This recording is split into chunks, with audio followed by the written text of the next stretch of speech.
মা বাবার খেদমত করতে হবে। মা বাবার খেদমত করলে কি লাভ হয় আপনারা অনেকে শুনেছেন, জানেন বটে। হযরত বাইজিদ বুস্তামি নামে একজন আল্লাহর ওলি রয়েছে। মা জননী অসুস্থ, আমরা এমন সন্তান রয়েছি ঘরের ভিতরে মা অসুস্থ, বাবা অসুস্থ, ওই মায়ের দিকে আমরা চাই না। ওই মা বাবাকে তুচ্ছ তাচ্ছিল্য ভাবে আমরা ব্যবহার করি, ওই মা বাবার খেদমত করতে পারি না। বন্ধুরা রে আমার, বাবাজিরা রে আমার, হযরত বাইজিদ বুস্তামি একজন আল্লাহর ওলি ছিলেন। মা জননী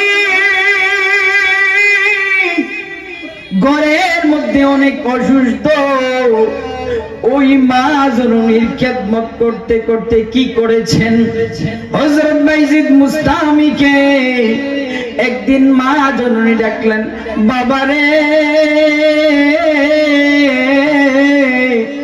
ও বাবা, আমাকে একটু পানি দাও।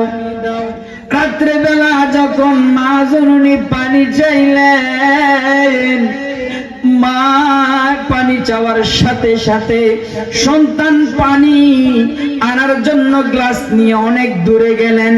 সন্তান যখন দূরে যায়, মা জননী লেট হওয়ার কারণে ঘুমিয়ে যায়। ঘুমিয়ে যাওয়ার পরে ফজরের ওয়াক্ত হয়ে গেল। মা জননী ঘুম থেকে উঠিয়া দেখে সন্তানের হাতে গ্লাস রয়েছে, ওই গ্লাসের ভিতরে পানি রয়েছে।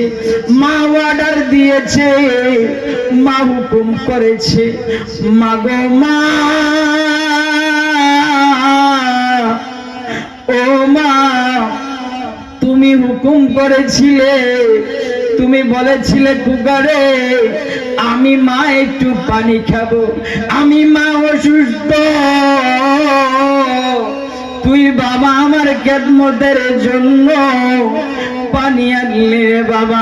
বাবা রে,